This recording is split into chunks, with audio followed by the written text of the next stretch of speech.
See, the problem I had was I was stuck in what I call the secular spiritual divide. And one of the problems I think we have as a church today, in fact, I would argue that it's possibly the besetting sin of the church in the 21st century, is that too many of us are stuck in this secular spiritual divide. The apostle Paul tells the Corinthians, whatever you do, work at it with all your heart as working to the Lord. He tells the Corinthians, whether you eat or drink, do everything to the glory of God. And as Christians, we have no place in our lives for this secular spiritual divide. But see, back 20 years ago, this is what I thought. This is what I thought the landscape looked like. If you looked at this kind of spiritual secular divide, I thought, well, on one side you had ministry jobs that were important to God, right? Pastors or missionary. On the other side, you had all these lesser important jobs, whether it was a teacher, nurse, business, construction, artist, make a list, right? Interestingly enough, I get to speak at a lot of Christian colleges now.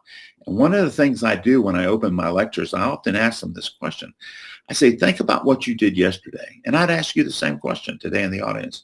Think about what you did yesterday. What percentage of it was spiritual and what percentage of it was secular? And then I'll go around the room or the audience and ask a few people. And I have never, ever heard anyone say 100% spiritual, but that's the right answer. The best I ever got is one young lady said once, well, I'll give myself 80% spiritual because I did my Bible study in the dorm last night. See, the answer should always be 100% spiritual. As a matter of fact, in today's colleges, this spiritual secular divide looks a little different. It looks like this, right? Interesting enough, there's still these kind of important to God jobs, these change the world jobs, right? International development, inner city teacher, human rights lawyer, social entrepreneur. But on the other side of the equation, there are other jobs that aren't in most people's mind that important to God, whether you're a store clerk or an engineer, or even teaching in a suburban school someplace, or a corporate lawyer, or worst, just a regular small businessman. And somehow those are seen by many people in the Christian culture today as being less important than these change the world jobs. Well, if you don't hear anything else from what I tell you today, I want you to hear that that's absolutely wrong.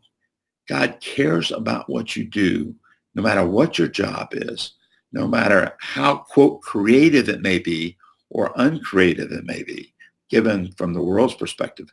But from God's perspective, it's still very important.